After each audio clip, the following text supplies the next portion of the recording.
Hello, and welcome back to the Mid Am Podcast. We are your host. I am Tyler Munns, and across the screen from me is my good friend Nathan Furamasu. Hello. I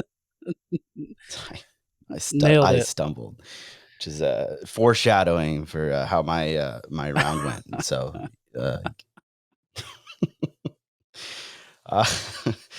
it's officially 1 week until my qualifier. It's the Sunday before the Masters Sunday, and both Nathan and I went out and played today.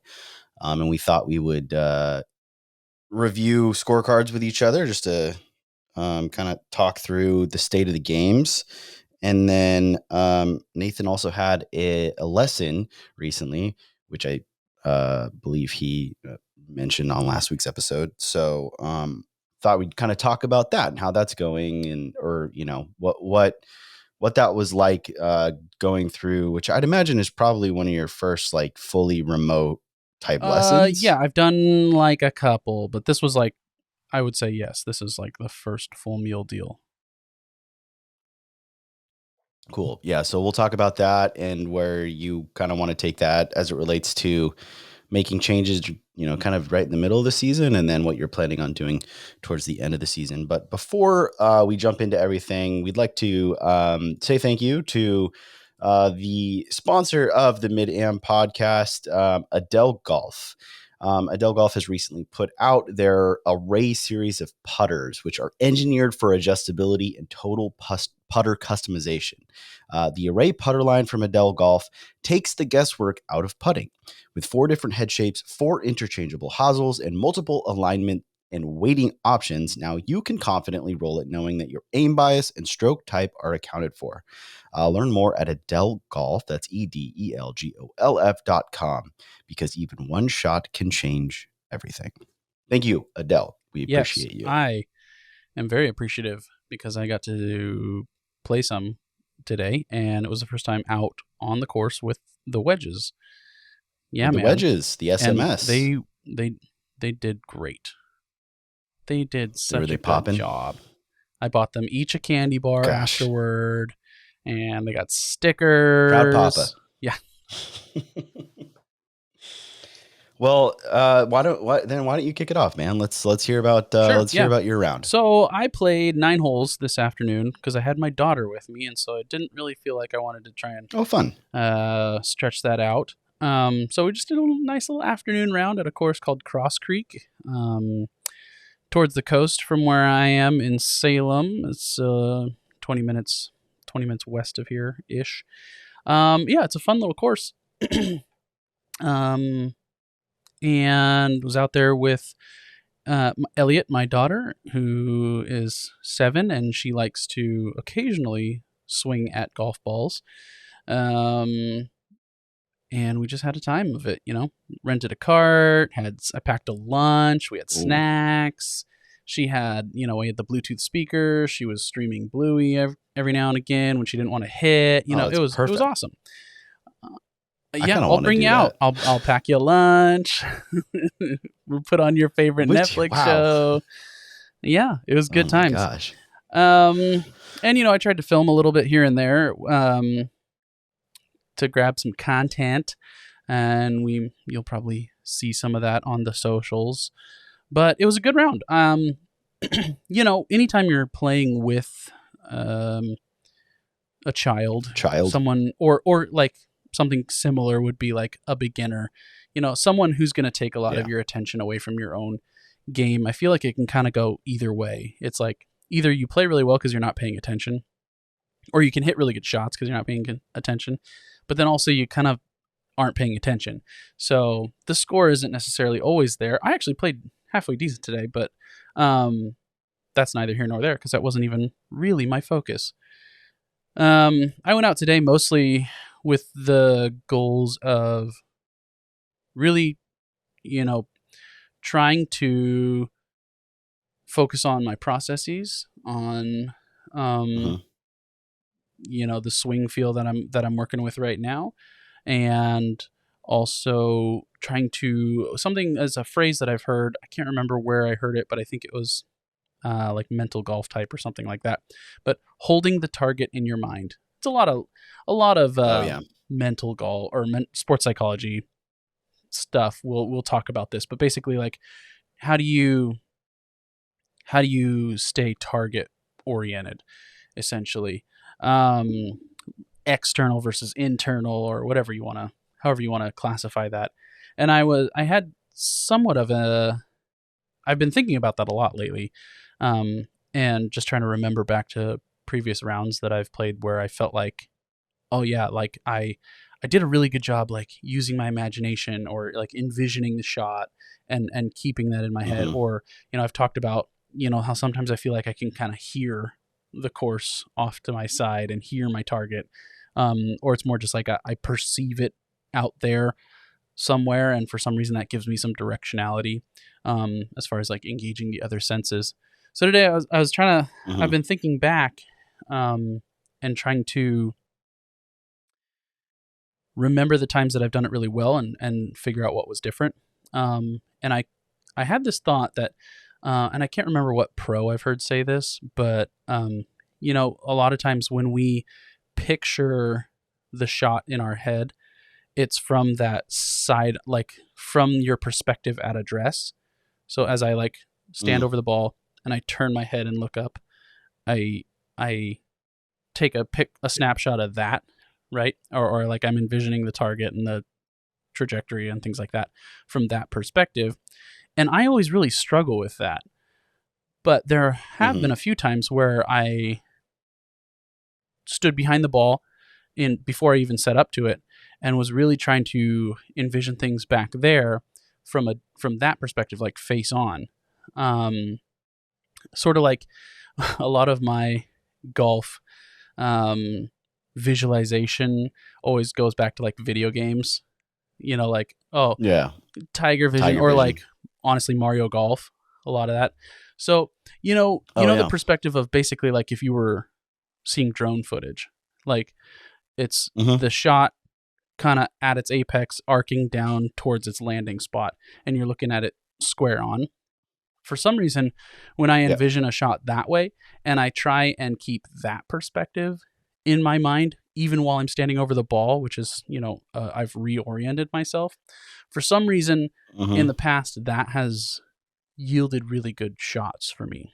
So I was intentionally trying to do, or consciously intentionally trying to do that today, on every shot. And yeah, it felt kind of weird, just because I haven't tried to do that in a while, or thought about that in a while. But I think I think I do a better job of keeping this mental image of the target and of the shot that I want to hit, in my brain while I'm hitting the shot that way. So I'm going to keep at it. I think I want to try and cement that a bit. And it yielded some good shots today. I had some really good shots. So not to bury the lead, I shot 39, which was decent. 6 pars, 3 bogeys. That's all it was. It was a super ho-hum. Missed a couple of birdie putts that I felt like I probably could have given a little bit better chance than I did. But still, they weren't like gimmies by any means. Right. And all of my bogeys, like 2 of my bogeys, I was actually quite proud of. That's nice.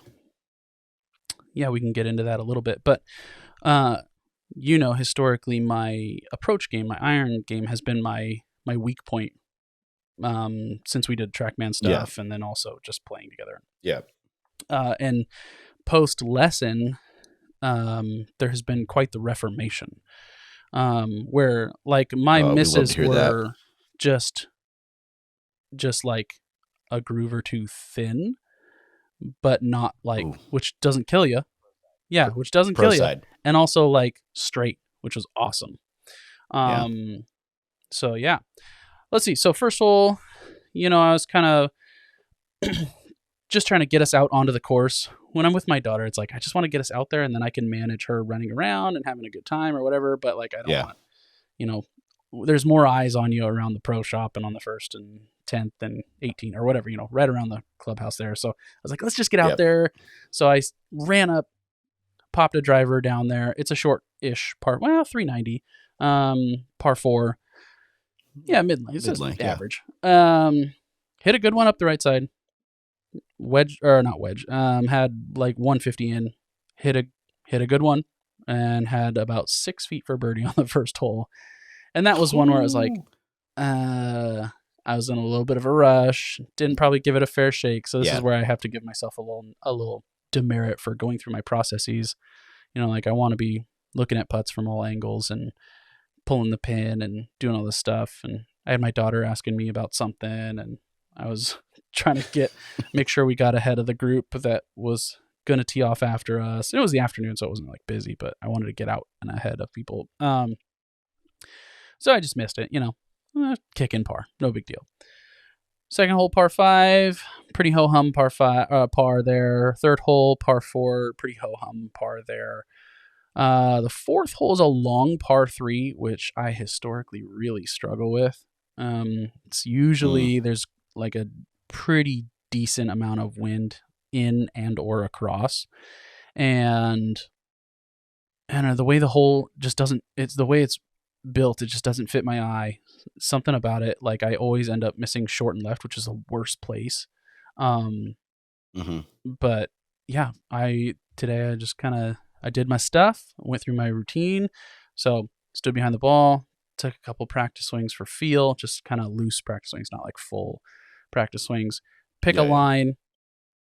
Yeah, I call them set rehearsals. Up to the intermediate target, just so I know I'm kind of square to things. Take it like a long waggle, take it back once just for feel, look once and go kind of thing. And man, I hit a great shot. I had hybrid in today because it was 202 plus some wind. So I just figured I'm going to give it a full tilt hybrid. And if you get up anywhere around the back half of this green, which is where the pin was, and it's all grass around there, there's not like other trouble. So it's like, I got a lot of room up there. I just need to get it the distance.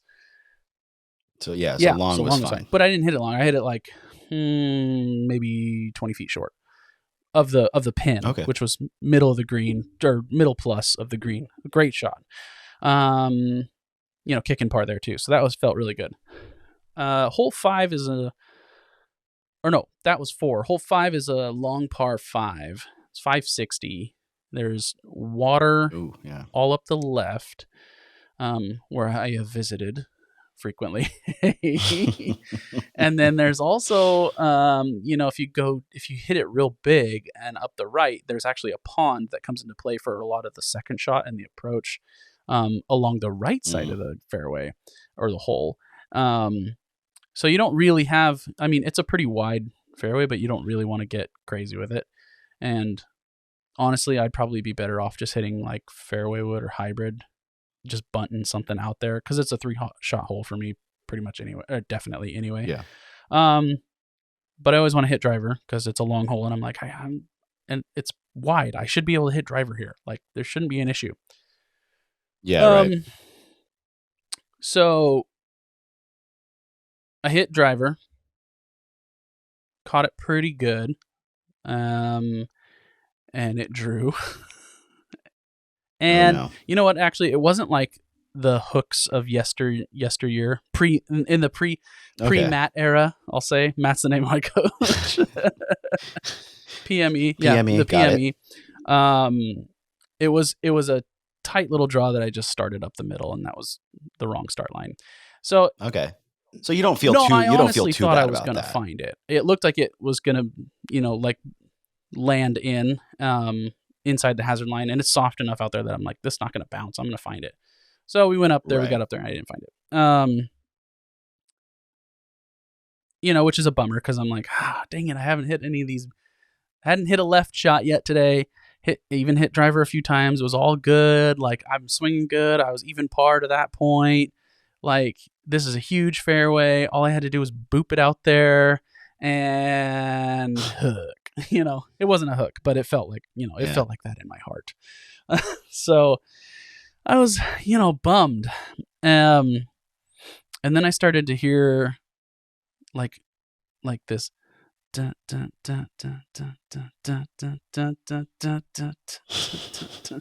and my palms got sweaty, and my knees were weak, and my daughter was singing along with something from Bluey, and I thought, if I had one shot right now to right this ship before things get too out of hand. And this is something that you say a lot that I always really like, is like, all right, I'm out of position, or I hit it in the hazard, whatever.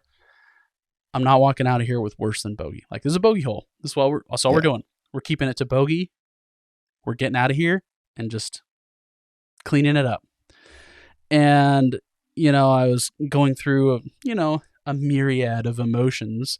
The 5 stages of grief, right? Yeah. And I thought, no, what would Tyler do? And I dropped my ball, grabbed a 5-iron, which was, the responsible choice to put me in the meat of the fairway and have a little flip wedge in. Yeah. And I laced the thing. Oh, it was great. And that was my one shot for this 9-hole round for sure, because it was like the first sign of adversity and, old habits creeping back in, and the round could become what it always becomes, which is something, right. Meh. But instead, I bottled that, I guess, and just got to, hit the reset button and just said, we're just changing the perspective. We did all the right things in that moment that you're supposed to do. I drew a line on the scorecard, so they say, or I, refocused on the correct things that were needed to play good golf, to score good golf, instead of trying to reach for something extra. We put the ball down, we made it happen, hit it up there to about 60 yards, wedged it on, 2-putt, we're out. Easiest bogey. You completely took like double out of play. 2-inch bogey putt, right? It was so clean, and I was pretty stoked to make bogey there, because it was, it's like, oh, that's what it is. That's what it feels like. That's what good golf is. Yes, bogey. Which is, well, because it's like not only was it a good, it was a good 5-iron. It was a wedge that got you on the green. Sounds like you had a putt that maybe had a shot at going in for par, but like that was all compounded by good decision making. So it's like great execution of like the physical, but also great execution of like emotional regulation and like mental acuity to like shift your perspective from, all right, now I got to make up for this error that I just made, which you can't do. Like that's a fallacy. You can't make up for an error that you can only like look forward. And so in that moment you said, I'm just going to look forward from here, and I'm going to figure out a way to get this ball in the hole in 4 shots from this spot. And not one stroke more than that. And you did it. And like, that's very rewarding. Very satisfying. So. I liked it so much that I did it again the next hole.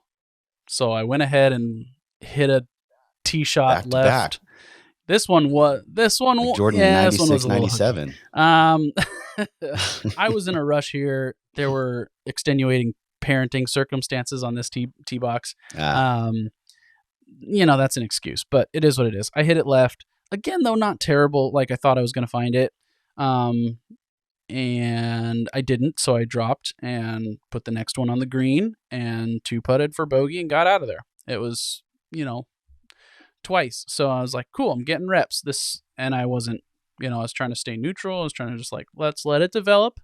Let's not force the issue. We're just going to stick to the process. We're going to, do all the right things. So it was cool. I was in a good place with that, I felt. Next hole's another long par 3. 208, wind into the face. It's uphill. Yikes. I reached for a little extra with a hybrid and just flared it a little too far right of the green and just couldn't get up and down from where it was. So that was probably the only like bogey that really felt like a bogey I don't know why. Yeah. And then the Gotcha. last 2 holes, just ho-hum pars all the way in. So all in all, like, I was pretty pleased with the round. You know, like, I want to make a lot of pars, and the bogeys, Yeah, the bogeys and you that I did. made could have been much worse, and so they felt great. They felt like pars. So I was pretty pleased. You know, first round post lesson, and PME era. PME era. Yeah, all good, man. Yeah. Yeah. No, it sounds like it sounds like the score was secondary really wasn't. to. I mean, you said it yourself. It was really more about testing your process, and it sounds like you really stuck to it despite a pretty substantial distraction. So I think that bodes well for what you would be able to do when you don't have that going on. Like, I would imagine, like that's, maybe a putt drops and you have one fewer penalty stroke, and all of a sudden 39 turns into 37 pretty quick, Yeah, I'm pretty pleased with it today. It felt good, even, and I felt like, if I'd have made the turn, it could have, gotten even a little bit better. Only downside to my round is I didn't check off any birdies for the kids. I was a little bummed about that, because I did have, like I said, a couple legitimate looks, and I couldn't convert. It's all right. We got plenty. We got a while. We got till November 30th. I know. For the kids. So it's still early. It's still early. Anyway, that was my round. Well, lovely. So I played today as well, as we mentioned at the top of the show. I played 18. It was a money game, so technically you're supposed to putt everything out, and I made it a point to putt everything out. My playing partners were a little bit more generous with themselves, which is fine. I don't care. Do whatever you want to do. Also, we were on a team, so I'm not gonna, tell them that they can't do that. But you're supposed to putt everything out. I putted everything out. I had not a similar distraction, but I definitely had a distraction. There's a guy in my group that is a hothead, and he is very dramatic. I'll just, like, case in point, he absolutely laid the sod over one on 3 and did the, like, release the club in the backswing, and it went flying by my head. Like, yeah, that could have been a bad situation. Yeah. And it's just like, so it's observing all of that happening and trying to stay in your lane. As I was actually, like, when I saw he was in my group, I was like, actually, I'm going to embrace this, because this is going to be really good, like, mental training to, like, not let that distract me. Cause, like, every time I've ever played with this guy, like, same thing, no matter what. So I'm like, okay, I know what to expect, but at the same time, like, I can use this as an opportunity to try to block that noise out. So first hole. So yeah, again, my primary focus was, like, my pre-shot routine. Like, I wrote it all out step by step, and I'm like, no matter what, every single shot, I'm going to go through this full routine, and I'm going to slow myself down, because I have a tendency to kind of, like, check out, and then at the very last second, when it's, like, time to go, like, rush through my process, or just like completely abandon the process, just kind of get up there and swing. And it's like, well, I don't have to, like, necessarily play slower, but I need to start that whole thing a little bit sooner, kind of lock in earlier and go through that whole thing, and then just kind of feel that I have the ability to kind of, like, slow down. So that was the goal. First hole, hit a good drive, hit a wedge shot to 6 feet, like you. Also missed the putt. Gang. Yeah, blasted it like 4 feet, 6 foot putt, blasted 4 feet by. But I made the comeback. Well, there you go. So yeah. Number 2, hit a good drive, which I never hit a good drive on number 2. Hit a great drive, hit a great 3-wood. Had, like, but I still had 137 in, because it's basically a 600-ish yard par 5.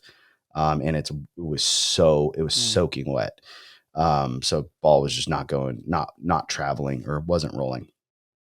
But I hit a great approach shot. I try to hit to the center of every single green, no matter what. I realized very early on this hole specifically that the ball is traveling farther for me, by about a club.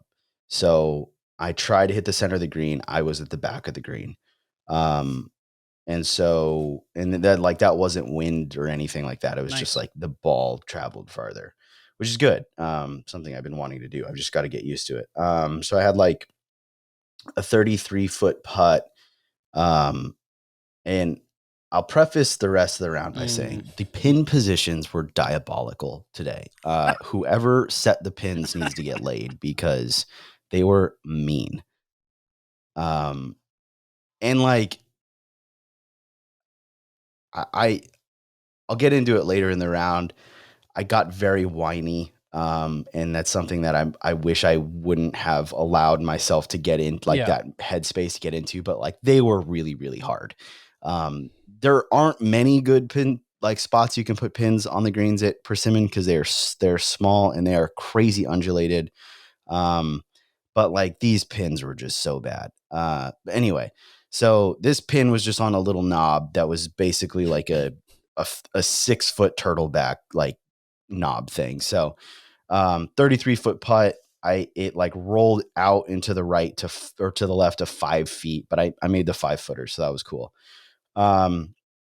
Next hole, I yanked it into what we call the butthole of the third, which is like this little. I think it used to be a bunker at one point, but they cleared it out. And it's now grass, but it's like so below the level of the green, and the pin was tucked on the left, so I had no green to work with. Very tough shot. Hit it to 4 feet. I hit a great little flippy flop thing. Missed the putt though, so I was a little frustrated about that. Next hole, pretty easy par. I hit it to like 16 feet, like just easy 2 putt. Next hole, just mega block, dude. Like, get the Legos out, mega block right, almost to the next, like almost to the fairway, the next hole. I decided to just play it down to the 6th fairway towards and I tried to get it up on the tee box over there. And so because it was like, you can either try to take a lob wedge over the trees, and if you execute that, you're still gonna have like 165 out on this par 5, or you just take it up the right side. So I just took it up the right side, pretty good. Great shot, hit a great wedge shot to from there. I had like 120 yards in, hit a great wedge shot to 17 feet, and I made that putt. So I got a birdie. I gotta add for the kids now to the page. For the kids. Hell yeah. 6th hole. This is where I started to get frustrated. So I hit a really good drive. I had 195 yards into this par 5. But it was like downhill, rough. The course was so muddy that like you didn't feel like you could get a good stance. So I kind of like thinned it a little bit, but I had like a 33-yard chip, but the pin is on the left side and it's guarded by this huge knob. So like if you're left of it, you can't get it anywhere near the pin. It is truly impossible. So I had to just hit the best shot that I could, and it just kept rolling and rolling and rolling out to like 33 feet. And this is one of those pins where it was just like impossible. So I watched the guy to my right. Literally, his ball was 3 feet to the right of my ball, and we were almost at the same spot, like distance wise. His snapped, like his went right to left, and it snapped like 10 feet left. Like thing just like trailed. I'm like, okay, so now I know what to expect. Like it should do just about the same thing. So I aimed up like probably about 6 feet right, thinking that mine's not going to break as much. It went the other way. It went a foot to the right. And everyone in the group is like, what just happened? So I had this 7-foot putt, but it was above the hole.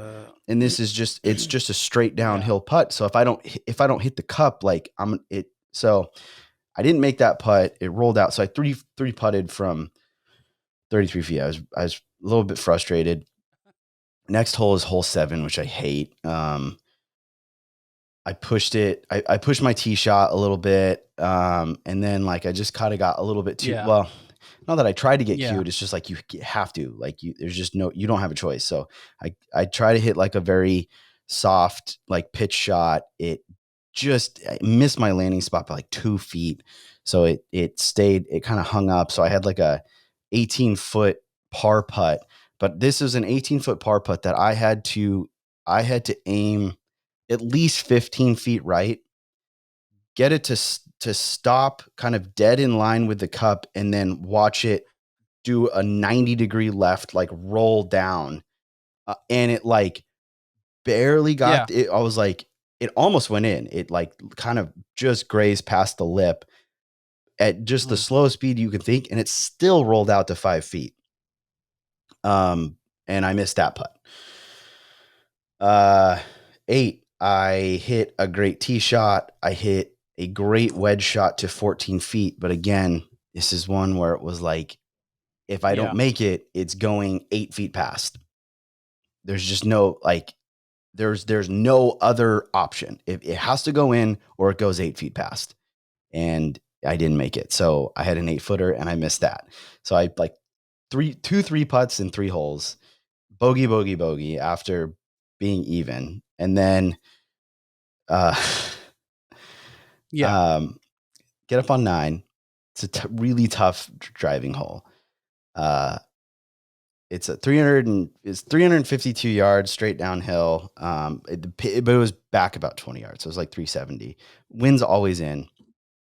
So I hit 3-wood because it's everything down there is so wet. It hits and just plugs. So I can hit 3-wood because it's not going to go any farther. I roasted the 3-wood pretty good. I hit it best 3-wood I've hit in like ages. It hits and kicks forward. No joke, like 20 yards into the sprinkler ravine. Head or like what? Like, I was so what in the world? No, just hit like the only dry piece of ground on that property. Yeah, that's good. Because I hit it and I like hit it and I turned around because I was like, perfect. And they just go, oh shit. And I was like, what? And they're like, it kicked forward. I was like, what? Like down to the bottom of the hill? They're like, no, into the ravine. Like, I was like, what? So this is where I like process kind of went out the window. I got down there and I see it in the ravine. So I kind of walked, I like climbed down into it, and the ravine is just cut down blackberry bushes, like brambles and stuff. So I get down there and I'm like, well, it's kind of sitting up, and I'm so mad that I hit such a good tee shot and like, it's just wasted. I don't want to like drop. So I'm like, I'll just try to hit it. Shouldn't have done that. Barely get it over it, but it like plugs into the still on the ravine side, plugs into the kind of the face of the hill that leads up to the green. So I go over, I climb down in there and I try to hit, doesn't go anywhere. Hit, is it 1? I'm trying to remember how many times I hit. So I was like 1 to 2, 3, 4. Oh nice. Yeah. Hit one more time, goes up. Good. 2 putt for a 7. Sick. Really cool. If I could go back, I would have just dropped and played I should have just been like, bad break, dude. That sucks. Let's not do something dumb. Like just drop it. You'll have 100-yard wedge shot, hit it the center of the green, 2 putt, and take your bogey and leave. Cause that would have been a 40 at least, you know? Next hole, 10 is a weird part, like right, like 90-degree right-hand turn, par 5 or par 4 rather. Hit 4-iron and I just like flared it short, had to punch down, but like not too far or else it just feeds into a hazard. So I had like a 30 something yard chip. And, or no, it ended up being a 55 yard like pitch shot because the pin was way in the back. Hit it to like 30 feet, which was annoying. Two putted from there for a bogey. It was like, whatever. Next hole, hit a great tee shot, hit a great wedge shot to 15 feet, missed the putt, but easy par. Next hole is a par 368 yards, super tough hole. But I hit kind of just center of the green to like 30 feet, two putt from there, pretty easy. The pin location was also, again, stupid, nice. But I happened to get it in a 3-foot circle and I made the 3-footer. So I was happy about that. Next hole, hit a great drive. It just kind of tailed off to the right. And normally it hits the side of that because it's this big kind of hill on the right that feeds everything down to the left. It hits that. And even in the wintertime, it will roll down. This thing somehow stayed up. Didn't plug. It just stayed up. And so I had like this weird stance. So I just had to like punch it down. And then I hit my next shot was like from 140 yards, hit it to 12 feet and I 2-putted from there, which was fine. The pin was also dumb. 14 is yeah. So, I mean, after 8, I just was whiny about the pin locations the rest of the day. I like totally let it affect me for the rest of the day. Yeah. But they were dumb, but I also let it affect me, which was bad, but they're dumb. 14. He's back. He just needs one. Really good drive. Best drive that I've hit probably this year. Yeah, it was great. Felt good. Felt really good. Had 130 yards. Hit a great iron shot to the center of the green, but it ripped back somehow out of this rough. Yes. I hit the ball so far it trickled into the rough because I'm very strong. And so I was very surprised that this ball is wet. It was wet and it was in the rough and it ripped back. This pin was the most egregious, I think, of what we saw, but I had a 45-foot putt, hit it to 4 feet, made the 4-footer. So par on a tough hole. I felt good about that. 15. This was a good hole. 15. So it's a 183 yard par 3. The pin was it's uphill and it's always a little bit into the wind. So it's like a 190-ish shot, 195, somewhere in there. So I took 4-iron and I just flared it to the right. And there's a bunker all along the right side of the green. So it caught just the end of that bunker, almost pin high. And so I was like, all right, I've been practicing my bunker shots. I am feeling more confident. So it was like a 24-yard bunker shot. And I kind of get in there. I get set up. I see the shot. I visualize it, take the swing, and hit it to like 10 feet, which was good. Like for me, pretty solid. It was wet sand, hit it to 10 feet. Yes. Nailed the par putt, which was like, hey, I did good there. I just felt really good about that. So that was a shot where I was like, cool, man. Like I needed that. And it felt like I was like, okay, I'm good. I'm a good player. Like this isn't the score that I want to have for the round, but I wasn't scared of this bunker shot. And I knew when I got up to that putt that like, I'm capable of making it. So that was my one shot, which is brought to us by the fine folks at Adele Golf. Their whole mantra is one shot can change everything. It can change, the trajectory of a round or even a career. Adele wedge. So be sure to check it. Way to go. I sure did with my 54 gosh, I can't, it was my 54. I don't remember what the grind was, but yeah, really, really solid. Next hole, 16, hit a good drive, hit a great, another one, like at this point I was like, okay, clubs are going one club farther. So I was like under clubbing, which I felt it was really hard for me to do, but I did it and I trusted the number and I struck it really well. And it actually went even longer than I was expecting. I was expecting it to hit about 5 yards before the pin and then kind of release back. It flew to the pin and then release behind, but it was like a pretty easy, like 20-ish foot putt, easy par. 17, par 5 up the hill. Mega Blocks came out again. Brand new set, just hit the sales floor, and I was first in line to get some Mega Blocks and hit it.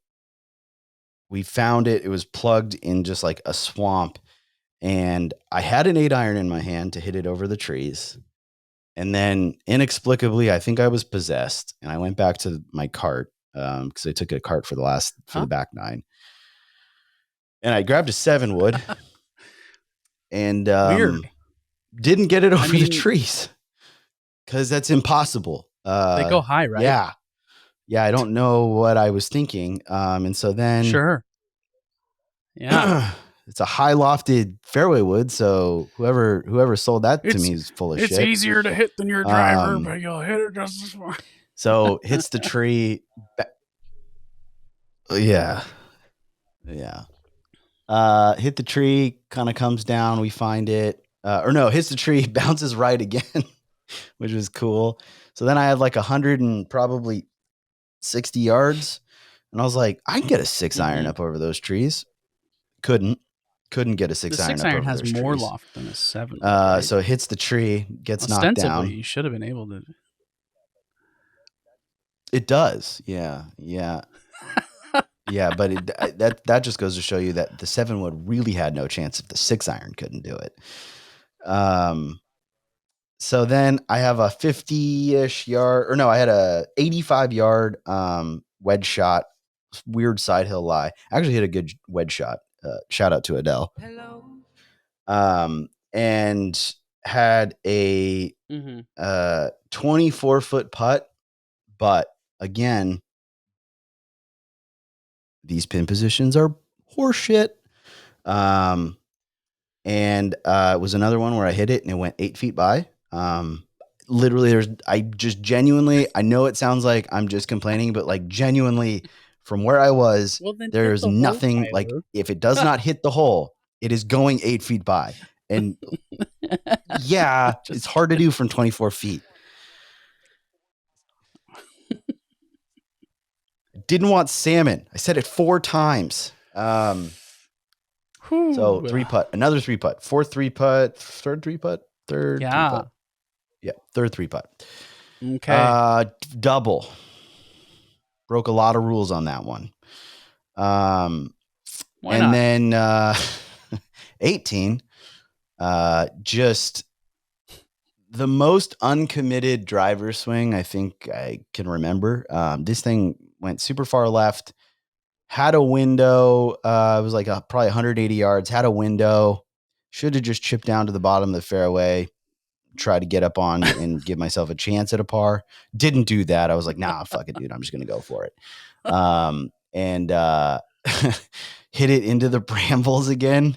18 and 9 are very similar in makeup. So I hit it into the face of the hill that leads up to the green brambles. Probably had 50-ish yards. So I get down there. I'm like, if I take another 7, I'm taking another 7. So I go down there, which is such a bad, what am I thinking? But I go down there and I hit it to 10 feet from down there. So now I'm definitely doing that again next time. Hit it to 10 feet, miracle shot. I had it had no business getting off the club face, much less hitting 10 feet. And I almost made the putt. So I finished bogey. So that's 42-40 for an 82. Yeah. I had to post An 82 because Cool. I tripled the number one handicap hole, which is a net double. Wow, man. Yeah. So, wow. 37 putts, 11 greens, a lot 5 to unpack fairways there. But also, like, maybe let's just, yeah, when you get home from a trip and you're tired yeah, and you just kind of leave your luggage in the corner. You're like, I'll get to that maybe later. yeah. I think I learned that I have, as much as I can stick to my process, like my attitude is a problem. And so from that one, I'm like, dude, like it's basically after 6, when I was like, God, this pin position sucks. And then 7, I'm always in a bad mood. And then 8, the same thing happened again. I was like, I was so, I wanted to blame it on anything other than myself. And as bad as the cups were cut, like that is it. That's the fact of life, and you can't get around it. And complaining about it isn't going to change where they're located. Sure. Yeah. All it did was like totally take me out of my like the zone, and it just led to like a really underwhelming performance. I hit the ball pretty decent. I had 3 really bad drives that apart from one of them where I made birdie, the other ones like really put me in a bad spot. So it's like, yeah, I don't know. It was weird. It didn't feel like I hit the ball that bad. And honestly, didn't even feel like I putted that bad. Just like the number kept ticking I've had up, rounds like that. and it was like I couldn't do anything to stop Here's it. a question for you. I'm going to be on the bag for you in a week. Should we develop some sort of like, I wrote down caddy safe word for like if stuff starts to get that way, and there's fair enough.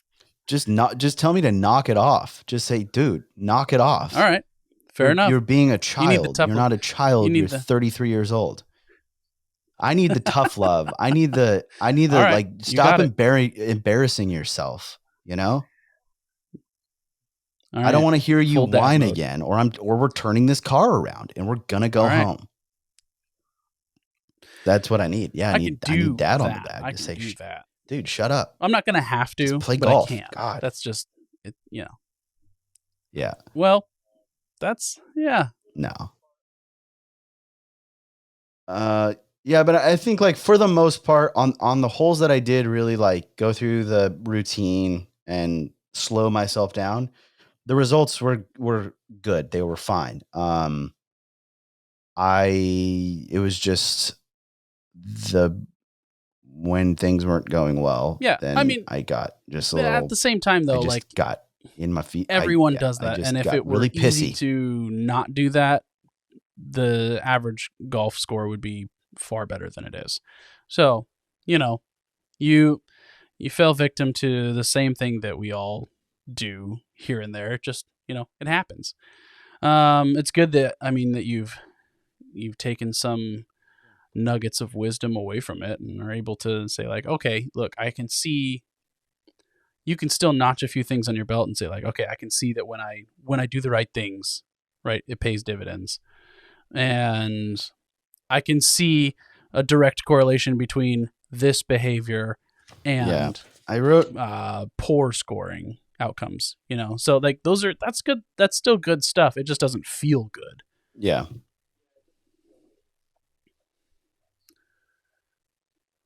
Yeah, it doesn't feel like it's like going to impact score like in a tangible way, but it's like if you think about it more as like a long-term thing, like it probably could have prevented a triple and a double. Probably could have prevented that. And it's like you take those triple, you turn the double into a bogey and the triple into a bogey. That's a 79, and I probably feel pretty like good a 79 about when you're not driving it. Didn't really feel like and I the was pin driving placements the are ball tough. particularly well. That's fine. And I was putting, So I put in my little notebook here for next weekend, like shoulders up and Tonic smile. water, So I'm just gonna try to like I'm gonna bring some my way into little baggies feeling of good. fruit snacks for you. Tonic Maybe like water. the dino kind or something. Like, here you go, Tyler. Oh, there we go. I totally had like PB&Js on the course today with the kid in the lunchbox. It was great. I may do that more often. I kind of enjoyed it. Probably more than she did. So that was good. Cool.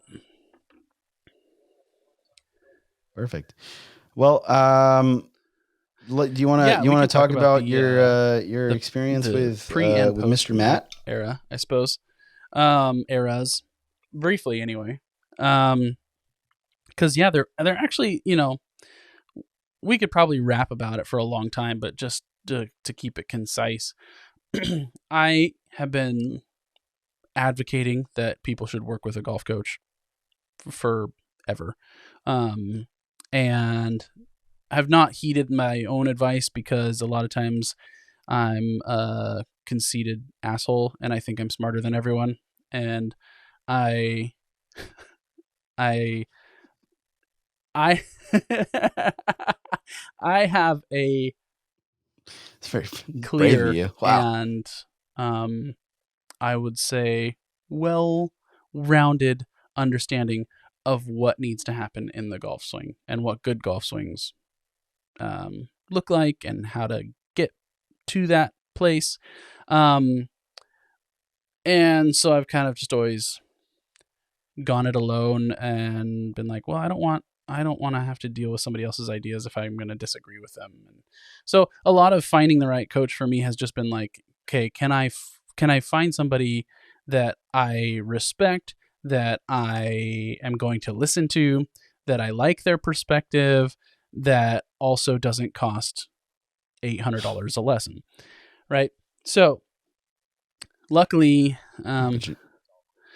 he's out. Yeah, as much as that would be so really cool. Dana Dahlquist was just off the table. I found somebody who's Dana Dahlquist certified, and yeah, there you go. No, but exactly. Oh, so perfect. There we go. The advent. COVID did some great things for golf instruction. A lot of people started going online. There's stuff like Skillest now that's super available to you, so you can work with people who are all over the world, all over the country. So Matt Yun is at let me pull it up here. I think it's at Matt Yun Golf, MATTYUN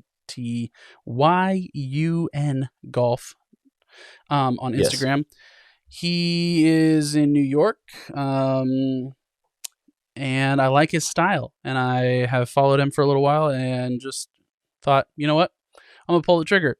So I messaged him and was looking at starting one of his lesson package things, but I just wanted to say, hey, can we do a FaceTime lesson just for maybe the first one, just to have some face-to-face time and kind of establish the relationship, I guess.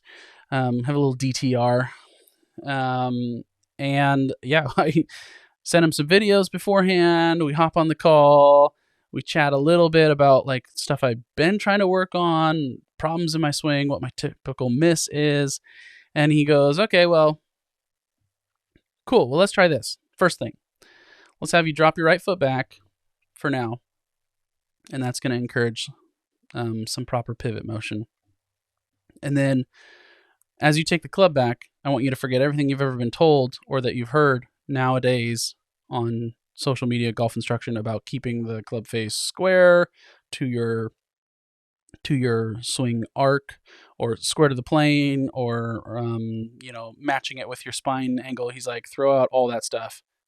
It's bunk, basically, or at least for me. I'll let him speak to that if he ever is on the podcast for if that's a by and large kind of thing. But he's like, you need to open that bad boy up. So one of my feels he kind of gave me, he's like, one way to really feel it is go cross hand for a second and then just take it back a little bit.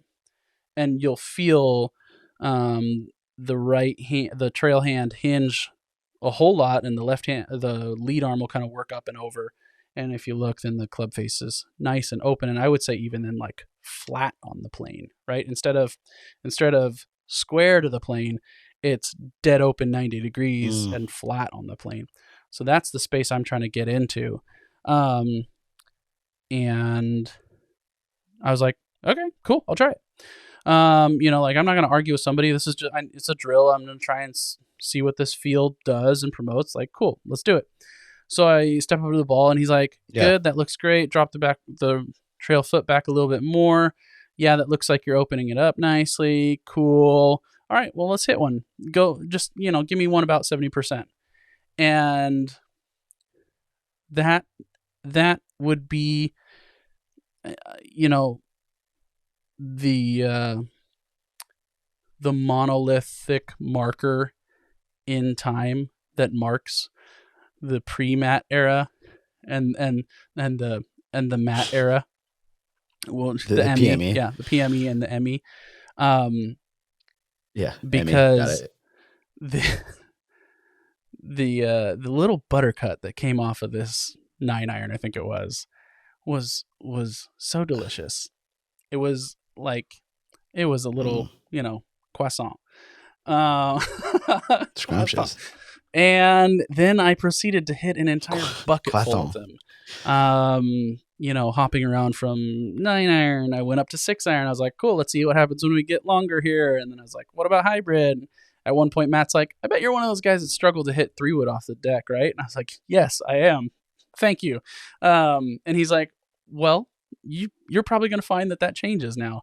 I was like, let's find out right now. So I grabbed my 3-wood and laced a couple up the range. Oh. And yeah, I have not looked back. I'm not going to look back. It's just me and Matt from here on forward.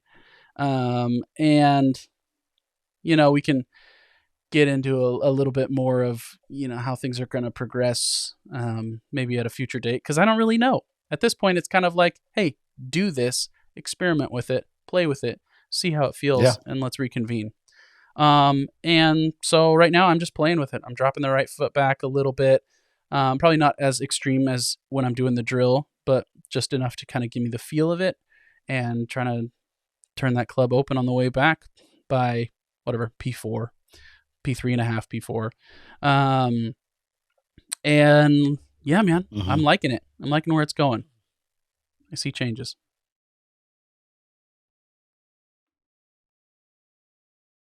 Yeah. I mean, the videos you sent me, like I was telling you that, those sound like on the range at a pro event. Like the sound of that was something you don't hear at like a Muni. The compression, the contact, like the speed, it's like, no, that sounds like a tour player just hit that ball. So, that's cool. I'm excited to see over the next 6 months or so, kind of how that progresses. 'Cause obviously swing changes take a lot of time. But it's good that you found someone you vibe with. That's certainly a huge component of finding a coach. And, to your point, with the advent of remote teaching in just about every industry, like golf is, you're able, like the network of which you can access is broader than it ever has been. And it's only gonna get broader. And so, like, don't be afraid to jump onto the remote learning train, because like you can get a lot of stuff done with there. Like, is there someone there in, like real time, maybe being able to like physically move you in certain ways? No, but that's not maybe necessary, especially if you've got a decent understanding of like how the swing works and, the mechanics or the mechanisms that go into, what the face and path does to the ball. So, that's cool, man. I'm excited. I'm excited to see that progression.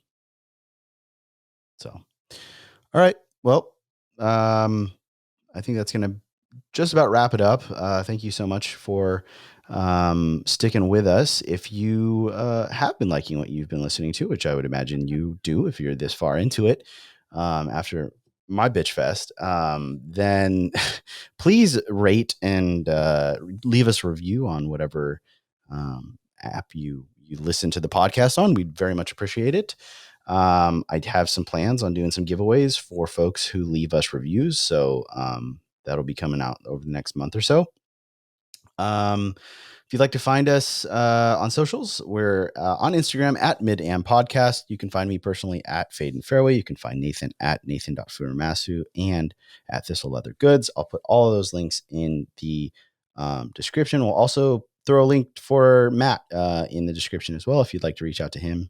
I think part of the reason I'm hitting the ball a little farther is he put one tip out on Instagram that resonated with me, that got me like separating a little bit more, adding a little bit more speed, better contact. So dude's good. And he's also like, I know him and Drew Cooper are pretty well connected. So absolutely. Drew knows a lot about maximizing, your performance. So he's Matt's in great company in that regard. So be sure to check him out.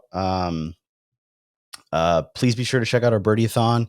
I was able to add one to the collection. So the link is in the bio, but please consider donating to that. When you're hearing this, we will both have played our qualifying rounds for the 2024 Oregon Mid-Am. Please wish us luck. I guess next week you'll hear a recap of how that went. So until then, I guess we'll talk to you later. Bye.